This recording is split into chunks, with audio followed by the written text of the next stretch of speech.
এইবার ভূমিকম্প হয়েছে 4.1 মাত্রার একটা ভূমিকম্প হয়েছে। রিক্টার স্কেলে মান ছিল 4.7, 4.6, 5.1।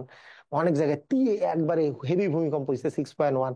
তা তুমি এখন চিন্তা করে যে আরে আমাদের এখানে কিছুদিন আগে 4.1 হইলো, ওখানে তো 6.1, মাত্র দুই বেশি। মানে দুই মনে হচ্ছে দ্বিগুণ দ্বিগুণ মনে হয় না। আসলে কত তীব্রতা বেশি সেটা আমরা একটু চিন্তা করব বা বের করব। দেখো, আমরা যদি আমরা যদি ধরে নিই যে এই যে ভূমিকম্পের মাত্রার কথা, এই ভূমিকম্পের মাত্রার সাথে ভূমিকম্পের তীব্রতার যে সম্পর্ক, সেটা হচ্ছে লগের একটা সম্পর্ক। সেই লগের সম্পর্কটা হচ্ছে এরকম যে ভূমিকম্পের মাত্রা এবং তীব্রতার মধ্যে যে রিলেশন, সেটা হচ্ছে আর সমান হচ্ছে আই ভাগ এস। এটা মনে রাখবা। এস মানে এস এর কোনো নির্দিষ্ট মান নাই। এসটা হচ্ছে স্ট্যান্ডার্ড অবস্থা। স্ট্যান্ডার্ড অবস্থা মানে আদর্শ ভূমিকম্পের মাত্রা, আদর্শ ভূমিকম্পের তীব্রতা, আদর্শ ভূমিকম্পের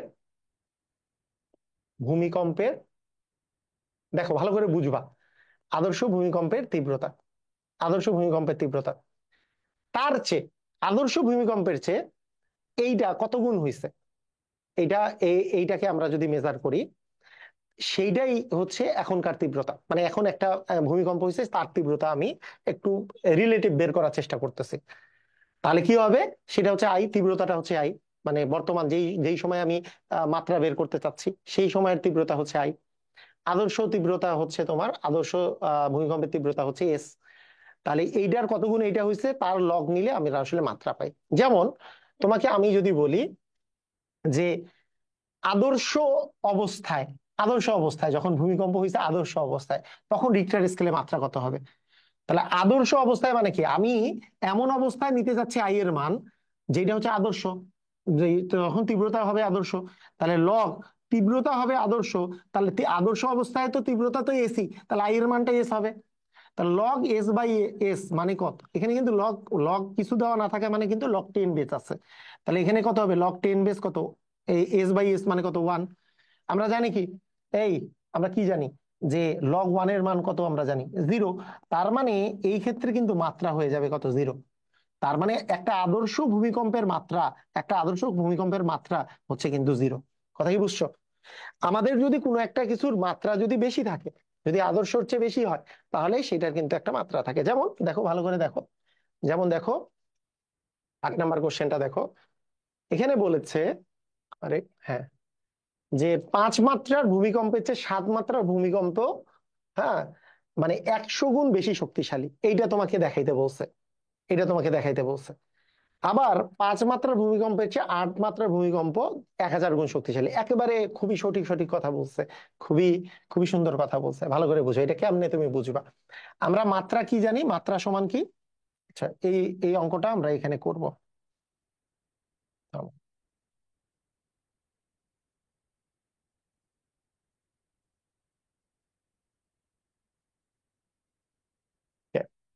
দেখো, আমরা মাত্রা সমান কি জানি, মাত্রা সমান আর সমান জানি আমরা লগ অফ আই ভাগ কত বলতো, এস, এটাই তো জানি। এখন তোমাকে আমি যদি বলি একটার একটার মাত্রা, একটার মাত্রা হয়েছে 5, তাহলে 5 ইকুয়াল লগ আই ভাগ এস, তাই না? মানে যেটা 5 মাত্রার হয়েছে সেটাকে I5 ধরলাম, হ্যাঁ I5 ধরলাম, ভাগ হচ্ছে কত, এস তো স্ট্যান্ডার্ড অবস্থায়, স্ট্যান্ডার্ড অবস্থায় যে মাত্রা, এটা মান নাই কিন্তু এটার তুলনায় এটা I5 হয়েছে জন্য এটা মাত্রা হয়ে গেছে 5। এই তো কাহিনী। আচ্ছা, দ্বিতীয় দ্বিতীয় কাহিনী কি, দ্বিতীয় কাহিনীটা হইলো যে আহ, যখন 7 মাত্রা ভূমিকম্প হয়েছে, তাহলে লগ অফ, এখন এটা কিন্তু লগের কিন্তু এগুলো কিন্তু বেস কিন্তু 10, বেস কিন্তু 10, কিছু দেওয়া না থাকলে 10। তাহলে এখন কত হয়েছে, I7, আর নিচে কি স্ট্যান্ডার্ড অবস্থা IS। তোমাকে জাস্ট কি বের করতে হবে জানো, যে এই যে I5 মানে 5 মাত্রায় যে মাত্রাটা তীব্রতাটা আছে, 5 মাত্রায় যে তীব্রতা তুমি পাইছো আর 7 মাত্রায় যে তীব্রতা পাইছো, এই দুটার মধ্যে একটা তুলনা তোমাকে করতে হবে। মানে এইটা বাই এইটার মান আসলে কত, এটা তোমাকে বের করতে হবে। এটা তুমি কেমনে বের করবা, এইটা বের করার খুব সহজ উপায় আছে, খুব সহজেই সহজেই তুমি বের করতে পারবা। একটা জিনিস দেখো, তুমি লগটাকে যদি তুমি ভ্যানিশ করতে চাও, লগকে তুমি যদি ভ্যানিশ করতে চাও, আমি কি বলছিলাম, লগ ভ্যানিশ করতে চাইলে লগটাকে আমি কাটা দিব, লগটাকে আমি কাটা দিব, এবং এইখানে যে বেসটা আছে বেসটা বেজই থাকবে, এই জিনিসটা ইন্টারচেঞ্জ হবে, মানে এইটা ইকুয়াল, এই যে আর্গুমেন্টে যেটা থাকে সেটা ইকুয়াল, মানে i5 বাই হচ্ছে তোমার এস ইকুয়াল হবে, বেজে আছে 10, আর এই 5টা আসলে উপরে চলে যাবে। মনে আছে না তোমাদের? ওকে। আচ্ছা, আবার সেম ভাবে এটাও যদি বের বের করি, যে i7 বাই হচ্ছে তোমার এস সমান আমরা আসলে কত পাবো, 10 টু দি পাওয়ার হচ্ছে 7। এখন দেখো, এই দুইটার মধ্যে যদি আমি সম্পর্ক রাখতে চাই, যে i7 বাই i5 এর মান আসলে এইটার চেয়ে এটা কত কত গুণ, এইটার চেয়ে এটা কত গুণ তীব্র, তাহলে আমরা এইটা যদি 1 নং আমরা চিন্তা করি, এটা যদি 2 নং, 2 নংকে আমরা 1 নং দিয়ে যদি ভাগ করি, 1 নংকে 2 নং দিয়ে ভাগ করলে কি হবে, i5 বাই i7 পাওয়া যাবে। তাহলে তার চেয়ে আমার আসলে বড়টাকে উপরে দিব, মানে i7টাকে উপরে যদি দেই, তাহলে i7 বাই s ভাগ i5 ভাগ হচ্ছে এস সমান কত আসে বলতো, 10 টু দি পাওয়ার 7 ভাগ 10 টু দি পাওয়ার 5। i7 ভাগ s মানে কত, i7 ভাগ এস, এটা ভাগ দেওয়া আছে, তার ভাগটা গুণ হয়ে গেলে এসটা উপরে চলে যাবে, i5টা নিচে আসবে, এস এস কাটা i7 বাই is আসে, এটা আস্তে আস্তে 10 এর উপর স্কোয়ার। তার মানে আমরা পাচ্ছি i7 বাই is ইকুয়াল হচ্ছে 10 এর উপর স্কোয়ার, মানে 100। এইটা থেকে তুমি কি বুঝলা? এটা থেকে তুমি যেটা জিনিস বুঝলা সেটা হচ্ছে যে 5 মাত্রার ভূমিকম্পের চেয়ে 7 মাত্রার ভূমিকম্পটা আসলে 100 গুণ বেশি শক্তিশালী। তো এটা দেখেও বোঝা যায়, এটা খুব তাড়াতাড়িও করা যায়, মানে এটাই তোমাকে আসলে প্রমাণ দেখাইতে বলছে, কোশ্চেন এটাই বলছে যে 5 মাত্রার ভূমিকম্পের চেয়ে 7 মাত্রার ভূমিকম্প 100 গুণ শক্তিশালী, এটা দেখাইতে বলছে, দেখানো হয়েছে। আচ্ছা, সেম ভাবে তোমাকে যদি পরেরটা যদি বলতো যে 1000 গুণ শক্তিশালী, এটা দেখাও, একই কথাই কিন্তু, মানে 5 মাত্রার চেয়ে 8 মাত্রাটা 1000 গুণ শক্তিশালী। অ্যাকচুয়ালি তোমার যেটা আসবে ভালো করে বুঝো, এখান থেকেই যদি তুমি বুঝে নাও তাহলে তোমার জন্য বুঝতে সুবিধা হবে। আলটিমেটলি তুমি যদি এখানে 8 লিখতা, তাহলে এটা হইতো i8, এটা হইতো i8 বাই s, তার মানে i8 বাই s ভাগ i5 ভাগ s, এইটা মানে কিন্তু i8 ভাগ i5 আসতো। এই পাশে কি আসতো দেখো, i8 বাই s এখানে মান আসতো, কিন্তু এটা যেহেতু 8 আছে, 10 টু দি পাওয়ার 8 আসতো, তাহলে এখানে আসতো 10 টু দি পাওয়ার 8, আর এটা তো 10 টু দি পাওয়ার 5 আছে, 10 টু দি পাওয়ার 5 আসতো। তার মানে ভাগ করলে কি আসবে, আমরা কি জানি সূচক 10 যেহেতু বেজ আছে, পাওয়ারে পাওয়ারে কি হবে, বিয়োগ হবে, তার মানে কি হবে 10 এর উপর কিউব, মানে কত আসবে বলতো, 1000। সেই জন্য 1000 গুণ শক্তিশালী। এটা তোমরা জাস্ট 2 সেকেন্ডেই করে ফেলতে পারবা, পারবা না সবাই? ইজি না? হ্যাঁ। ওকে, অনেক ইজি। আইনের নতুন কারিকুলামের একটি অসাধারণ গণিত বই হচ্ছে ইনফিনিটি গণিত। এই বইটা কেন এত বেশি স্পেশাল? এই বইটা কিন্তু 3টা খণ্ডে বিভক্ত, 3টা খণ্ড একত্রে জাস্ট 530 টাকা দিয়ে তুমি কিনতে পারবা, এবং এইটা কিন্তু প্রিমিয়াম লেভেলের বই, প্রত্যেকটা হোয়াইট প্রিন্টে, আসলে এখানে সবগুলোর কাগজ কিন্তু হোয়াইট প্রিন্টে, এবং দেখলেই তোমাকে প্রিমিয়াম একটা ফিল পাবা। এবং সবচেয়ে মজার বিষয়, এখানে যে প্রথম খণ্ডটা আছে, এখানে প্রথম খণ্ডের মধ্যে কিন্তু পাঠ্য বইয়ের সমাধান, মানে তোমাদের পাঠ্য বইয়ের মধ্যে যে অনুশীলনী আছে তার পূর্ণাঙ্গ সমাধান, একাধিক নিয়ম সহকারে, এবং তার সাথে একক কাজ, তারপরে জোড়ায় কাজ, এগুলো কিন্তু সবগুলো একবারে সুন্দর করে করে দেওয়া আছে এই বইটার মধ্যে।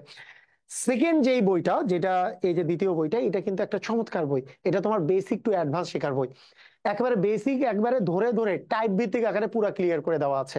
তাই এই 2 নাম্বার বইটা তুমি যদি অনুশীলন করো, তোমার এখন থেকে তুমি একেবারে বেসিক ক্লিয়ার হয়ে যাবে তোমার, এবং এই প্রত্যেকটা জিনিস তুমি টাইপ ভিত্তিক আকারে তুমি মনে রাখতে পারবা। এবং 3 নম্বর বইটা হচ্ছে সেশন ভিত্তিক।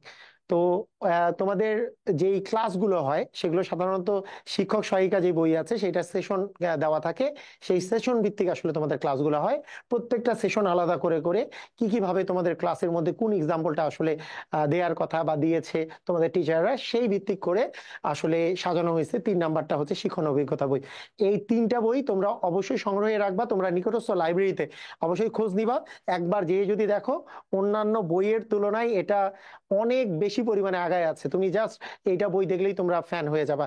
এটা কেনার জন্য তোমরা নিকটস্থ লাইব্রেরি ছাড়াও, যদি নিকটস্থ লাইব্রেরিতে না পাও বা কোনো একটা প্রবলেম হয়, এই জন্য 0132082082084 এই নাম্বারে তোমরা কল করে নিতে পারো।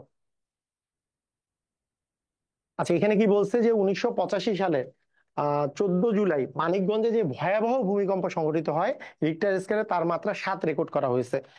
আবার 2003 সালে 27 জুলাই রাঙ্গামাটির বরকল উপজেলায় যে ভূমিকম্প সংঘটিত হয় তার রিক্টার স্কেলে 5.1 রেকর্ড করা হয়েছে। তাহলে মানিকগঞ্জের ভূমিকম্পটি ওই রাঙ্গামাটির ভূমিকম্পের চেয়ে কত গুণ শক্তিশালী? খুবই ইজি, তাই না? একেবারে আগের মতোই, মাত্রা দেয়া আছে দুইটা, কত গুণ শক্তিশালী এটা বের করতে বলছে। তাহলে আমরা জানি আর সমান লগ আই ভাগ এস, তাই না? এটা থেকে আমরা মাত্রা একটা দেওয়া আছে হচ্ছে তোমার 7, 7 রেকর্ড করা হয়েছে। তাহলে 7 যেহেতু রেকর্ড করা হয়েছে, তাহলে তোমরা কি করতে পারো যে 7 ইকুয়াল লগ 10 I7 ভাগ হচ্ছে এস, এটা তুমি লিখতে পারো। আর একটা হচ্ছে তোমার 5.1 রেকর্ড করা হয়েছে, তার মানে 5.1 যখন, তার মানে I 5.1 ভাগ তোমার এস, এটা রেকর্ড, এটা করতে পারো। আমরা আগের মতো করে এটা বুঝতে পারতেছি, এটা সমান আমরা লিখতে পারবো I7 ভাগ এস সমান আসলে 10⁻7। আর এখান থেকে আমরা আসলে লিখতে পারবো I 5.1 ভাগ এস সমান আমরা লিখতে পারবো 10⁻5.1। তাহলে এইখান থেকে এইটাকে আমরা যদি 1 নংকে 2 নং, বলতো 1 নংকে 2 নং দ্বারা ভাগ করবো নাকি 2 নংকে 1 নং দ্বারা? তোমরা দেখতেই পাচ্ছ কে কার চেয়ে শক্তিশালী, উপরেরটা তো বেশি শক্তিশালী, বেশি মাত্রা, তারপর উপরেরটাকে নিচটা দিয়ে ভাগ করবো, তাহলে আমরা মানটা পাবো যে মানে I7 ভাগ হচ্ছে I 5.1। এই 5.1 হচ্ছে এটা কত শক্তিশালী, 10⁻7 ভাগ হচ্ছে 10⁻5.1। তার মানে 10⁻7 মাইনাস 5.1 মানে আসতেছে 10 কত আসে বলো দেখি, 5 দিলে আসতো 2, তার মানে 1.9। 5⁻1.9, এটার মান তুমি ক্যালকুলেটারে বসাই দিলেও পাবা। 5⁻1.9 মানে 79.43, তার মানে এত গুণ বেশি শক্তিশালী। ক্লিয়ার? বুঝছো? পারবা? Is it clear? তোমরা সবাই পারছো? বুঝতে পারছো? আচ্ছা, ঠিক আছে। আর আর আমাদের আহ কাজের 2টা অঙ্ক আছে, 2টা অঙ্ক আমরা করে ফেলি। আমাদের পাঠ্য বই পৃষ্ঠা নাম্বার 76, দলগত কাজ হচ্ছে 2। এইটার কোশ্চেন গুলা খেয়াল করো। এটার আসলে কোশ্চেনটা দেখো। এখানে বলছে গত শতাব্দীর প্রথম দিকে উত্তর আমেরিকার একটি স্থানে ভূমিকম্প রেকর্ড করা হয়েছিল 8.3। ওরে বাবা, 8.3 হয়েছিল। ওই একই বছরে ওই একই বছরে দক্ষিণ আমেরিকার একটি স্থানের ভূমিকম্পের মাত্রা রেকর্ড করা হয়েছিল যা উত্তর আমেরিকার তীব্রতার চেয়ে 4 গুণ শক্তিশালী। তাহলে দক্ষিণ আমেরিকার ভূমিকম্পটা কত কত ছিল? এটা কি রকম হইতে পারে তুমি বলো? এটা এটা তুমি কিভাবে করে করতে পারো? প্রথমে একটা জিনিস চিন্তা করো, আমাদের কাছে সূত্র কি দেওয়া আছে? আমাদের সূত্র দেওয়া আছে হচ্ছে R = log I/s, তাই না? এটাই সূত্র দেওয়া আছে। তাহলে এখন রেকর্ড যেটা করা হয়েছিল, খেয়াল করো, যেটা রেকর্ড করা হয়েছিল সেটা হচ্ছে 8.3। তার মানে 8.3 ইকুয়াল কি, লগ লগ 10 বেস আই।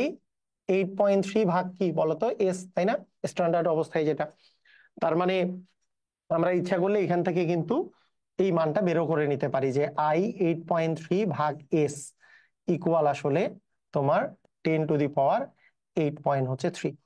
মানে আই ভাগ এস মানে তীব্রতার মানটা কত? তীব্রতার মানটা হচ্ছে I 8.3। এখন দেখো, এখন এইটা হচ্ছে কি তীব্র, মানে এই স্ট্যান্ডার্ড অবস্থার চেয়ে এটা আসলে এত গুণ ছিল। এখন দ্বিতীয়তে যে ভূমিকম্পটা হয়েছে, মানে তুমি এটাকে করতে পারো এরকম করে যে আই, ওই যে তীব্রতা যেটা আসলে 8.3 এর যে তীব্রতাটা ছিল সেইটা 10⁻3 টাইমস, 10⁻8.3 টাইমস অফ হচ্ছে এস, এটাও তুমি এখানে লিখে রাখতে পারো। এখন তোমার এটা কোথায় ছিল? এটা আমেরিকায় ছিল। এখন দক্ষিণ আমেরিকার যেটা, এটা এটা কিন্তু ছিল উত্তর আমেরিকার কাহিনী। এখন দক্ষিণ আমেরিকায় যেটা হয়েছে যে উত্তর আমেরিকার ভূমিকম্পের চেয়েও 4 গুণ শক্তিশালী। তার মানে এই যে ভূমিকম্পটার তীব্রতাটা দেখতেছো এর চেয়েও 4 গুণ শক্তিশালী। তাহলে দক্ষিণ আমেরিকার, যদি আমরা এইবার বের করি যে দক্ষিণ আমেরিকার, এটা কিন্তু উত্তর আমেরিকার জন্য বের করলাম, এটা হচ্ছে উত্তর আমেরিকার জন্য, তাই না? এটা হচ্ছে উত্তর আমেরিকার জন্য। তাহলে বলো তো দক্ষিণ আমেরিকার জন্য যদি তুমি বের করো, দক্ষিণ আমেরিকা,